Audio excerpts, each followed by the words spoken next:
আব্দুল্লাহ ইবনে সালাম বলেন, আমিও মুহাম্মদুর রাসূলকে দেখার জন্য জমায়েত হইলাম, কিন্তু আমি রাসূলকে চিনি না, জানি না, রাসূলকে তো কোনোদিন দেখি নাই। আল্লাহ রাসূলকে চিনব কেমনে? কোনোদিন তো দেখি নাই, ইতিপূর্বে দেখা হয় নাই, সাক্ষাৎ হয় নাই। আল্লাহ রাসূল সাল্লাল্লাহু আলাইহি ওয়াসাল্লাম বক্তব্য দিচ্ছেন, সুবহানাল্লাহ, মানে বয়ান দিচ্ছেন। মদিনায় প্রথম ঢুকেছেন, মদিনার মানুষদেরকে উদ্দেশ্য করে বয়ান দিচ্ছেন, বক্তব্য দিচ্ছেন। আব্দুল্লাহ ইবনে সালাম বলেন, যেই মাত্র ওনার চেহারার মধ্যে আমার চোখটা গিয়ে পড়লো, আব্দুল্লাহ ইবনে সালাম বলেন, ওনার চেহারা থেকে একটা সেকেন্ডের জন্য আমি আর চোখ সরাই নাই। সুবহানাল্লাহ। মানে আমি ওনার চেহারার মধ্যে যখন চোখ ফেলেছি, চোখ ফেলা মাত্রই আমার অন্তর সাক্ষী দিতে লাগলো, ইনি মুহাম্মদুর রাসূল। আল্লাহর বান্দা বলেন, চেহারাটা যখন দেখতে পেরেছি, আমার কাছে মনে হয়েছে ওই চেহারা কোনো মিথ্যাবাদীর চেহারা হতে পারে না। সুবহানাল্লাহ। চেহারার মধ্যে যে নূরানিয়ত আমি দেখেছি, চেহারার মধ্যে যে কাশিশ দেখেছি, যে সৌন্দর্যতা, যে লাবণ্যতা যে আমি দেখেছি, যে সবুরতা আমি দেখেছি, ওই চেহারার উজ্জ্বলতাই বুঝতে পেরেছি এত সুন্দর চেহারা কোনো মিথ্যাবাদীর চেহারা হতে পারে না, সত্যিই উনি রাসূলুল্লাহ। সুবহানাল্লাহ বলেন। মানে চেহারার মধ্যে একটা ভাব আছে। এরিস্টটল বলেন, আমি মুসা নবীকে দেখলাম, উনি যে নবী তাও জানি না, রাসূল যে তাও তো জানি না, কিন্তু চেহারার মধ্যে সভ্যতার ছাপ, চেহারার মধ্যে অভিজাত্যের ছাপ, চেহারার মধ্যে সৌন্দর্যতা আছে, শুভ্রতা আছে, অভিজাত্যের ছাপ আছে। চেহারার দিকে তাকালেই মনে হয় একজন গুণী জ্ঞানী মানুষ, চেহারার দিকে তাকালেই মনে হয় একজন সম্ভ্রান্ত মানুষ। ওনার চেহারার দিকে যখন তাকাইলাম, চেহারার দিকে তাকানো মাত্রই মনে হইল এই মানুষ বড় জ্ঞানী মানুষ, বড় গুণী মানুষ। এই জন্য ওনাকে প্রশ্ন করলাম, ও আল্লাহর বান্দা, আপনার সাথে আমার কিছু কথা আছে, আপনি যদি আমাকে একটু সময় দেন তবে বড়ই ভালো হয়। নবী মুসা বলেন, ঠিক আছে, বলেন কি বলতে চান, কি জানতে চান? উনি বলেন, আমি আপনাকে চিনি না, জানি না, কিন্তু আপনার চেহারার দিকে যখন লক্ষ্য করেছি, আপনার চেহারার দিকে তাকানোর পরে মনে হয়েছে ওই চেহারা একজন জ্ঞানী মানুষের চেহারা, গুণী মানুষের চেহারা। এই জন্য আপনার কাছে প্রশ্ন করতে চাই, এমন একটা প্রশ্ন রাখতে চাই, যেই প্রশ্ন ইতিমধ্যে আমি অনেক মানুষকে করেছি, কিন্তু কেউ উত্তর দিতে পারে নাই, সন্তোষজনক উত্তর আমাকে কেউ দিতে পারে নাই। আমার বিশ্বাস আপনি আমার প্রশ্নের উত্তর দিতে পারবেন। সুবহানাল্লাহ। চেহারা দিকেই বুঝছেন, আমার বিশ্বাস আপনি আমার প্রশ্নের উত্তর দিতে পারবেন। আমি আশাবাদী আপনি আমার প্রশ্নের উত্তর দিবেন। নবী মুসা বলেন, আচ্ছা, আপনি যখন আশা করেছেন আমি আপনার প্রশ্নের উত্তর দিব, আগে প্রশ্নটা করেন, শুনি, দেখা যাক উত্তর দেওয়া যায় কিনা। সুবহানাল্লাহ বলেন। আল্লাহর নবী মুসা কালিমুল্লাহ আলাইহিস সালাতু ওয়াস সালাম বলেন, আপনার প্রশ্ন রাখতে পারেন, কি প্রশ্ন করতে চান করুন, দেখা যাক উত্তর দেওয়া যায় কিনা। আল্লাহর বান্দা মুসা কালিমুল্লাহ আলাইহিস সালাতু ওয়াস সালাম যখন বলেছেন আপনার প্রশ্ন উপস্থাপন করেন, উনি ওই প্রশ্নটাই করলেন। ধরে নেন আল্লাহর পুরোটা আসমান হলো ধনুকের মতো, আল্লাহর আযাব আর গজব হইল তীরের মতো। তীরটা মারবেন আল্লাহ, পড়বে মানুষের উপর। মনে আসেনি? হ্যাঁ, প্রশ্ন মনে আছে? আল্লাহ তাআলার পুরোটা আসমান ধনুকের মতো, আল্লাহর আযাব আর গজব হইল তীরের মতো। আল্লাহ তাআলা তীর মারবেন, পড়বে মানুষের উপর। ইবাদ মুসা আলাইহিস সালাতু ওয়াস সালামকে বলেন, এত বড় ধনুক যদি হয়, আসমান পুরাটাই ধনুক, খলিলপুরওয়ালা আমার বাবারা, বন্ধুরা, ভাইয়েরা, আল্লাহর আসমানের নিচ থেকে কেউ কি দূরে যাইতে পারবেন?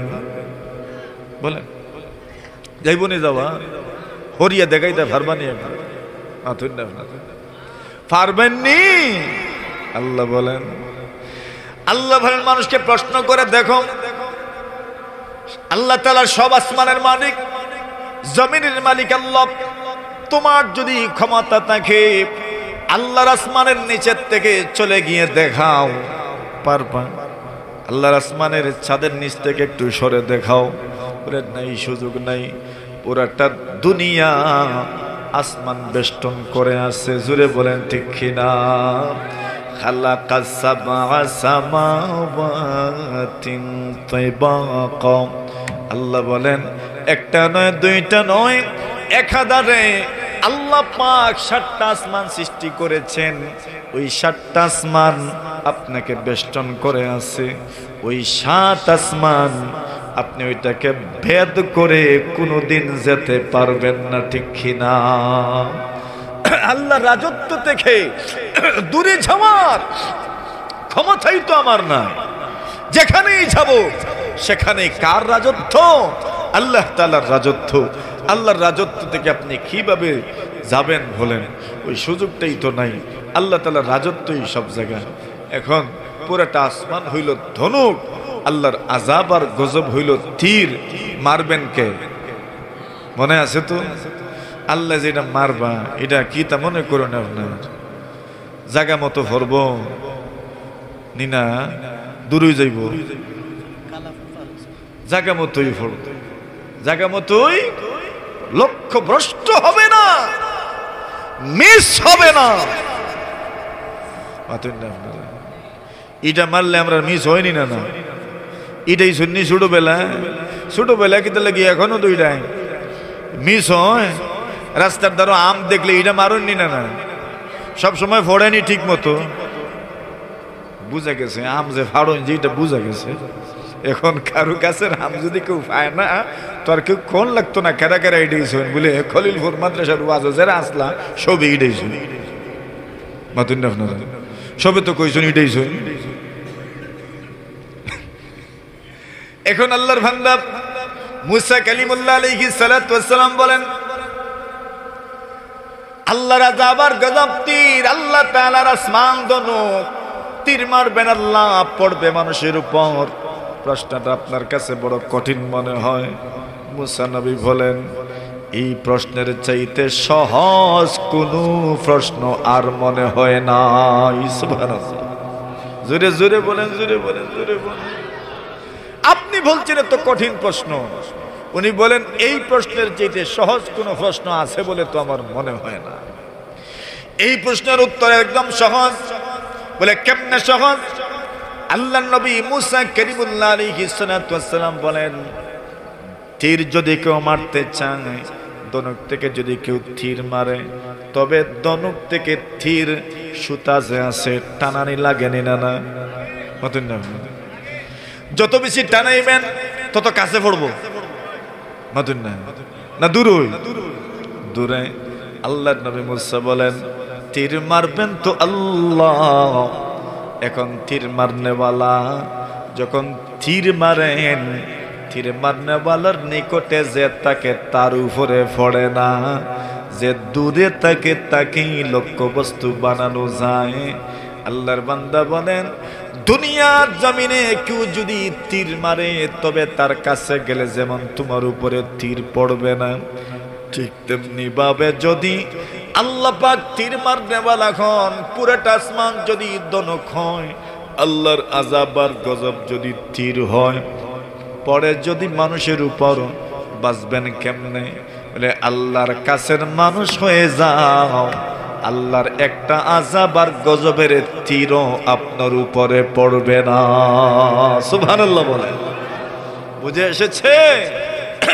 যদি আপনি তীর মারনেওয়ালার একদম কাছে চলে যান, ওই ব্যক্তির তীর যেমন আপনার গায়ে লাগবে না, ঠিক তেমনি ভাবে আল্লাহর পুরোটা আসমান ওই ধনুক, আল্লাহর আযাব আর গজব ওই তীর মারবেনও আল্লাহ, পড়বে মানুষের উপর।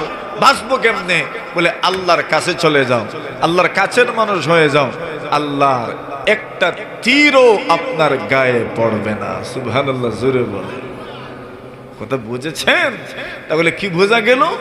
যে সমস্ত যুগের নবীরা সেই যুগের বড় আলেম মুসা আলাইহিস সালাতু সালামের কথা মনে আছে? মাতুন না আপনারা?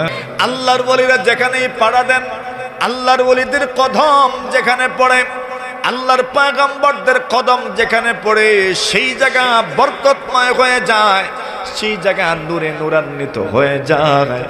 আল্লাহর পয়গম্বরের সারা পাত বরকত, পা থেকে মাথা পর্যন্ত রসুলের বরকত। জোরে বলেন সুবহানাল্লাহ। কি পরিমাণ বরকত, কি পরিমাণ বরকত! আল্লাহ রাসূল সাল্লাল্লাহু আলাইহি ওয়াসাল্লাম একদিন একটা গ্লাসের মধ্যে, জগের মধ্যে, মগের মধ্যে, একটা পাত্রের মধ্যে পয়গম্বর আলাইহিস সালাতু সালাম এমন ভাবে হাত রাখলেন, সুবহানাল্লাহ, হাত রাখতে দেরি নবীজির আঙ্গুল থেকে টেপের মতো পানি বের হতে শুরু হয়েছে। আর জোরে বুঝেন নাই মনে হয়? আঙ্গুল থেকে পানি বাহির হয়েছে নি কোনোদিন? আপনার ফুস বাহির হয় না, রক্ত বাহির হয়? নবীজির আঙ্গুল থেকে ফুয়ারার মতো, নবীজির আঙ্গুল থেকে টেপের মতো পানি বের হইতেছে। আরো জোরে, আরো জোরে, আরো জোরে, আরো জোরে, আরো জোরে। এত বরকত! আল্লাহর পয়গম্বর কদম রেখেছেন, পাও রেখেছেন মদিনাতুল মুনাওয়ারায়। নবীজি সাল্লাল্লাহু আলাইহি ওয়াসাল্লাম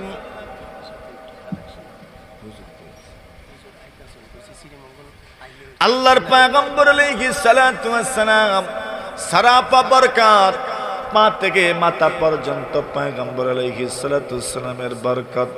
শুনেন মনোযোগ দিয়ে, নবীজি যখন মদিনাতুল মুনাওয়ারা প্রবেশ করলেন, আব্দুল্লাহ ইবনে সালাম বলেন, আমি তাকা দেখি পুরা মদিনা যেন রসুলকে দেখার জন্য জমায়েত হয়ে গেছে। সুবহানাল্লাহ। না গরম, নরম না গরম। মুসা আলাইহিস সালাতু ওয়াস সালাম বড় গরম মানুষ। ওই যুগে হত্যাকাণ্ড ঘটেছে, হত্যাকারী নিজেই হত্যার বিচার চায়, সংগ্রাম করছে, আন্দোলন করছে। আমার চাচাকে কে বা কারা হত্যা করেছে বিচার চাই। বিচার যখন আদালত পর্যন্ত গড়ালো, হত্যাকারী শনাক্ত করবেন কেমনে? সকলেই চিন্তা করলেন, হত্যা কে করেছে তা তো দেখি নাই, কোনো কুও মিলছে না, যে কোনোভাবে হত্যাকারীর একটা কু মিলার দরকার। তবে মনে হয় আল্লাহ ছাড়া ওই হত্যাকারীকে কেউ শনাক্ত করতে পারবে না। কেন? যা কেউ জানে না তাকে জানেন। জোরে বলেন, যা কেউ জানে না তাও কে জানেন?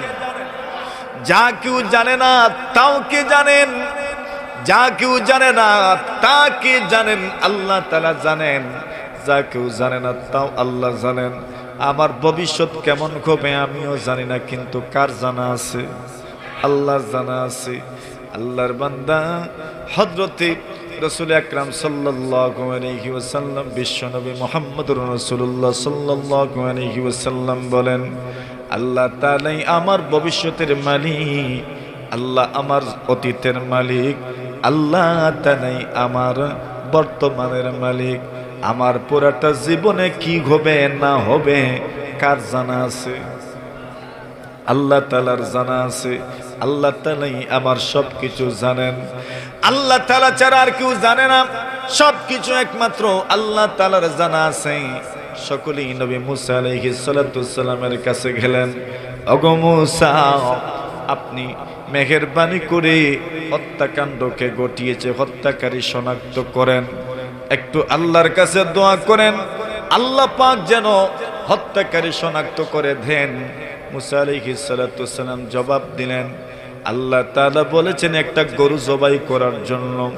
যদি গরু জবাই করেন আর ওই জবাইকৃত গরুর একটা টুকরা দিয়ে আপনি যখন ওই মৃত ব্যক্তির গায়ে ছোঁয়া দেবেন, স্পর্শ করাবেন, ওই মৃত ব্যক্তি জীবিত হবে এবং সে নিজেই নিজের মুখ দিয়ে হত্যাকারীর নাম বলবে। জোরে বলেন সুবহানাল্লাহ। এখন ঘটনা কি কি ঘটলো এটা লম্বা আলোচনা, ওইদিকে আমরা যাই না। আসেন মূল কথাটা যেটা শোনাইতে চাই আপনাদেরকে। এই ঘটনা যখন ঘটলো, মুসা নবী বললেন তোমরা গরু জবাই করো, গাভী জবাই করো। এরা বললো কি জাত গাভী জবাই করতাম? আল্লাহ একটা গাভীর কথা বললেন, এমন গাভী হওয়া দরকার, এই বয়সের হওয়া দরকার, এই রূপের হওয়া দরকার, এই গুণের হওয়া দরকার। এখন এইভাবে বলতে বলতে শেষমেশ একটা গাভী ওই তারা খুঁজে পাইছে পুরো এলাকায়। একটু সামনের দিকে আসেন সবাই। লা ইলাহা ইল্লাল্লাহ। আয়ুন আয়ুন একটু কষ্ট করিলেন, আয়ুন আয়ুন আয়ুন একটু কষ্ট করিলেন। মাশাআল্লাহ। লা ইলাহা ইল্লাল্লাহ, লা ইলাহা ইল্লাল্লাহ, লা ইলাহা ইল্লাল্লাহ, লা ইলাহা ইল্লাল্লাহ, লা ইলাহা ইল্লাল্লাহ, লা ইলাহা ইল্লাল্লাহ, লা ইলাহা ইল্লাল্লাহ, লা ইলাহা ইল্লাল্লাহ, লা ইলাহা ইল্লাল্লাহ, লা ইলাহা ইল্লাল্লাহ। মনে আছে? মুসা নবী বলেন এভাবে করো, এইভাবে করো। করতে করতে করতে শেষ পর্যন্ত তারা একটা গাভী জবাই করলো। ঠিক করার পরে ওই মৃত ব্যক্তি জীবিত হইলেন, আর জীবিত হওয়ার পরে উনি নিজেই বললেন আমাকে আমার বাতিজা হত্যা করেছে। সুবহানাল্লাহ বলেন। আল্লাহ বুঝাইলেন মৃতদেরকে কিভাবে জিন্দা করবেন। ক্ষমতা আল্লাহর আছে না নাই? জোরে বলেন। ক্ষমতা আল্লাহর আছে, মৃতদেরকে আল্লাহ জীবিত করতে পারেন। মানুষ ভাবে মনে হয় আল্লাহ কেমনে জীবিত করবেন। আল্লাহ বলেন তোমাকে সৃষ্টি করলাম, রূপরেখাও তো ছিল না, তোমাকে রূপ দিলাম, লাবণ্য দিলাম, আকার দিলাম, আকৃতি দিলাম। তোমাকে যদি আমি নিরাকার থেকে আকার বানাইতে পারলাম, কোনো আকৃতি তোমার ছিল না, তোমাকে আকৃতি দিতে পারলাম। একবার তোমার ডৌল গঠন হয়ে যাওয়ার পরে এইবার বুঝি আমি আর তোমাকে পারবো না। আল্লাহর বান্দা বলে আল্লাহ এতটুকু তো বুঝি নাই, এত গভীরে তো চিন্তা করি নাই।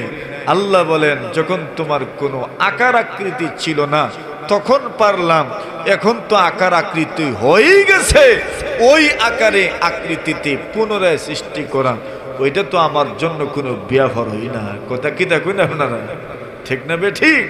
ওইটা তো আমার জন্য কোনো ব্যাপারই না। আল্লাহ বলেন আমি দেখাইলাম যে আমি মৃতদেরকে জীবিত করতে পারি। আচ্ছা বলেন তো, মৃত ব্যক্তি জীবিত হইয়া হত্যাকারীকে ওইটা বলে দেওয়া, ওইটা কি স্বাভাবিক ঘটনা না নাকি অস্বাভাবিক? জোরে কোন, স্বাভাবিক না অস্বাভাবিক? অস্বাভাবিক। আচ্ছা আমাদের দেশে একটা কবরস্থানে যদি ৬-৭ মাস পরে এমন কোন লাশ পাওয়া যায় যেই লাশ পচেও নাই গলেও নাই, তখনও মনের অবস্থা পরিবর্তন হয় না? পরিবর্তন হয়নি। দিল যত শক্তই হোক নরম হয়নি, নরম হয়। কবর দেখলেই পরে দিল নরম হয়ে যায়। আর ৬-৭ মাস অতিবাহিত হয়ে গেছে, এখন পর্যন্ত আল্লাহু আকবার ওই ব্যক্তির লাশ পচলো না, গলল না, দিলকে নরম হওয়ার কথা নয়। শহীদরা তো পচে না, গলে না। সুবহানাল্লাহ বলে। শহীদরা কি হয় না? পচেও না, গলেও না। নবীরা পচেনও না, গলেনও না। সুবহানাল্লাহ জোরে কর। নবীরা পচেনও না, গলেন না। নবীরা তাদের কবরে জিন্দা। সুবহানাল্লাহ, কালকে কইবেন না আরো জোরে? নবীরা তাদের কবরে কি? জিন্দা। সুবহানাল্লাহ। নবীজির কবরে যদি কেউ গিয়ে সালাম পৌঁছায়, দুরূদ পড়ে, আল্লাহর রাসূল নিজের কানে তার সালাম শোনে। একদিন তো ঘটনা ঘটছে, বড় ঘটনা। সৈয়দ আহমদ কবির রিফাই রাহিমাহুল্লাহু তাআলা আল্লাহর পয়গম্বর আলাইহিস সালাতু ওয়াস সালামের কবরে গেলেন। আল্লাহর নবীজি রওজা শরীফে গেলেন, রওজা মুবারকে গেলেন, সালাম দিলেন। সালাম দেওয়া মাত্রই আল্লাহর বান্দা বললেন, আল্লাহর পয়গম্বর আলাইহিস সালাতু ওয়াস সালাম নিজের ডান হাত বাড়িয়ে ওনার সাথে মুসাফাহা করেছেন। আর জোরে কই, ঘটনা ঘটেনি বলে ঘটতে পারে, সুবহানাল্লাহ বলেন। নবীরা তো তাদের কবরে জিন্দা। সৈয়দ আহমদ কবির রিফাই রাহিমাহুল্লাহু তাআলা বলেন, ফি হালাতিল বুদি রূহি কুনতু উরসিলুহা তুকাব্বিলুল আরদা আন্নী ওয়া হিয়া নাইবাতি ফাহাদিহি দাওলাতুল আশবাহি কাদ হাযারতু ফামদুদ ইয়ামিনাকা কাই তাহযা বিহা শাফাতি। আল্লাহর বান্দা বলেন, ফি হালাতিল বুদি রূহি কুনতু উরসিলুহা, ওগো নবীজি আমি যখন দূরে ছিলাম, যতদিন পর্যন্ত আপনার রওজা আমি আসতে পারি নাই, আমি তখন মানুষের মাধ্যমে, বাহকের মাধ্যমে সালাম প্রেরণ করতাম। রূহি কুনতু উরসিলুহা, আমার শরীর পড়ে থাকতো আমার এলাকায়, কিন্তু আমার রূহ আপনার কবরে পৌঁছে যেত। সুবহানাল্লাহ। আমার দিল থাকতো আপনার কবরের পাশে, আপনার রওজার পাশে। তো কাব্বিলুল আরদানি ওয়া হিয়া নাইবাতি, আমার দিল, যদিও আমার জিসিম, আমার শরীরটা থাকতো আমার এলাকায়, কিন্তু আমার রূহ পৌঁছে যেত আপনার কবরের পাশে, রওজার পাশে। আমার রূহ আপনার জমিনকে চুম্বন করত, আপনার জমিনের সুবাতাস গ্রহণ করত।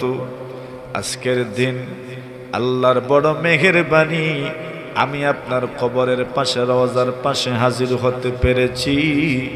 ফামদুদ ইয়ামিনাক কাই তাহযা বিহা শাফাতি।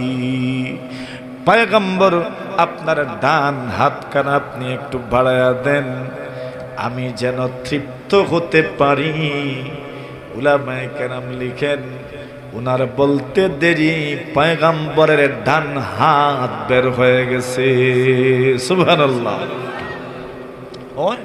হইতেই পারে।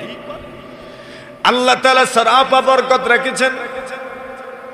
নবী নাই তো কি হলো, পয়গম্বরের রেখে যাওয়া আমানত দুনিয়াতে আছে, প্রতিষ্ঠানগুলো আছে, কোরআন আছে, পয়গম্বরের সুন্নাত আছে না নাই? বলেন বলেন বলেন বলেন। পয়গম্বরের সুন্নাত আছে নাই? মিঠাও আছে, তিতাও আছে। মিঠাও আছে, তিতাও আছে। মানুষ বলে শুধু মিঠা সুন্নাত পালন করো, করো না, আর মিঠাটাই করুক, করছে তো একটা। মাতুন না আপনাদের তো সমালোচনার দরকার কি? দোয়া করেন তিতাটাও যেন পালন করতে পারে। মিঠাটা পালন করছে, পালন করতে দাও, তিতাটা করার জন্য দোয়া করো।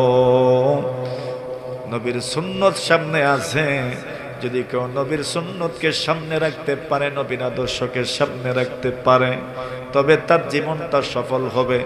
আলোচনা ওই দিকে নেই না, ওই কথাটা বলছিলাম। মুসা কালিমুল্লাহ আলাইহিস সালাতু ওয়াস সালাম এইবার বলেন জবাই করো, এরা জবাই করলো। আল্লাহ পাক ওনাকে জীবিত করে দিলেন। ঘটনাটা দেখার পরে দিল নরম হওয়ার কথা কি কথা নয়? বলেন। কিন্তু আল্লাহ বলেন এদের দিলটা এরপরেও নরম হইল না। সুম্মা কাসাত কুলুবুকুম, আল্লাহ বলছেন তোমাদের দিল এরপরেও শক্ত হয়ে গেল। সুম্মা কাসাত কুলুবুকুম মিন বাদি যালিক, এত বড় ঘটনা দেখার পরেও তোমাদের দিল নরম হইল না, তোমাদের দিল শক্ত হয়ে গেল। কি পরিমাণ শক্ত!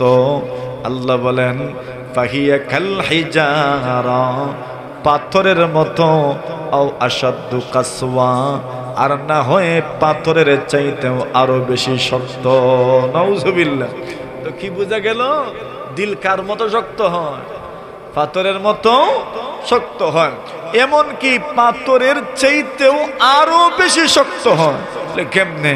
আল্লাহ বলছেন, আরে পাথরের মধ্যে কিছু পাথর তো এমন আছে যে পাথরগুলো আল্লাহর ভয়ে উপর থেকে ঘড়িয়ে ঘড়িয়ে মাটিতে পড়ে যায়। সুবহানাল্লাহ।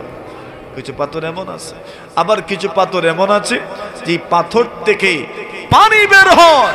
আবার কিছু পাথর তো এমন আছে ওই পাথরগুলো থেকে পানি বের হইতে হইতে ঝর্ণা, গাং, নদ নদীতে রূপান্তরিত হয়ে যায়।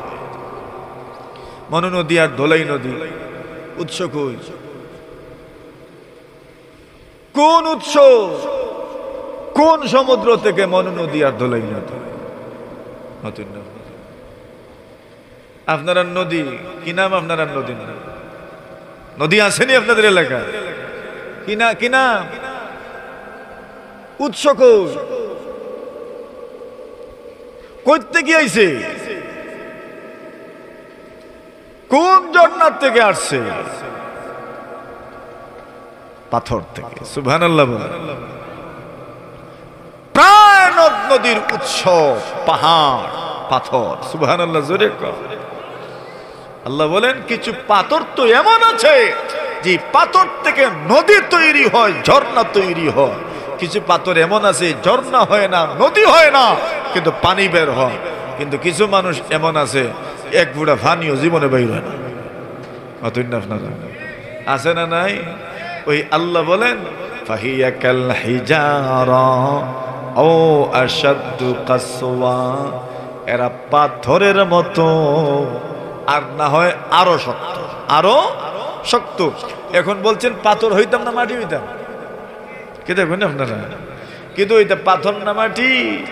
মাটি হ, গাছ উঠবে, ফসল ধরবে, ফল ধরবে, রং বেরঙ্গের গাছ উঠবে।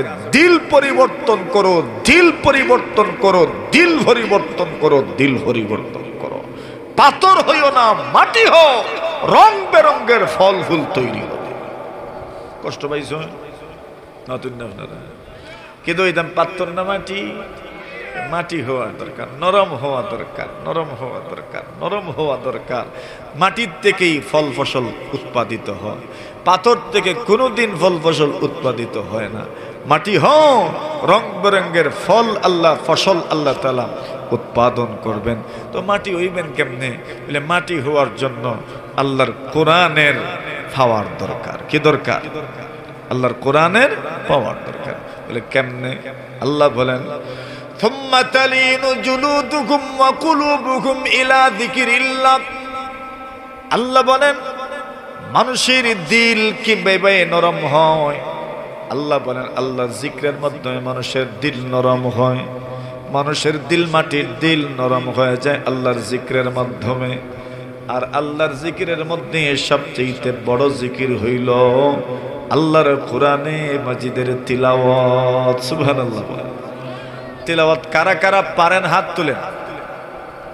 যারা যারা তিলাওয়াত করতে পারেন হাত তুলেন। বড় কম যে তুললেন হাত, একটু উপরে উঠেন না, অসুবিধা কিটা? আলহামদুলিল্লাহ। তিলাওয়াত পারেন তো? মাশাআল্লাহ। নামান হাত। জীবনে এক খতম কোরআন করছেননি, এখন আর হাত তুলাইতাম না। মনে মনে একটু চিন্তা করে লাগে, এর মানে এক খতম কোরআনও হয় নাই, প্রতিদিন তিলাওয়াত হয়নি, না হয় না, সপ্তাহে হয়নি, দিনে হয় না, মাসে হয় না, বছরে হয়। এমন মানুষও আছে না নাই?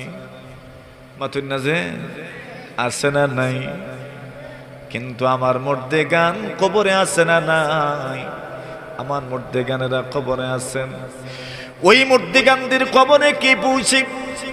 আল্লাহর হাবিব বলেন, মানুষ যদি কিছু পৌঁছায় সেই আমলগুলো পৌঁছে, মানুষ যদি কিছু ইসালে সওয়াব করে তবে সেটাই পৌঁছে, আর কিছু পৌঁছে না। আল্লাহ রাসূল বলেন, রে উম্মত, যদি আল্লাহর কোনো বান্দা বান্দি কোরআন তেলাওয়াত করে আর মুর্দেগানের জন্য ইসালে সওয়াব করে, তোমার ওই তিলাওয়াতের সওয়াব মুর্দেগানের কবরে পৌঁছায়। খলিলপুর জামিয়া মাদানিয়া মাদ্রাসা, এই প্রতিষ্ঠানের মধ্যে কোরআনে মাজিদের তিলাওয়াত করা হয়। ছাত্ররা তিলাওয়াত করে, হাফিজ সাহেব তিলাওয়াত করেন, ছাত্ররা তিলাওয়াত করেন, হাফিজ সাহেব পড়েন, ছাত্ররাও পড়েন। জোহরের নামাজের পরে দোয়া হয়।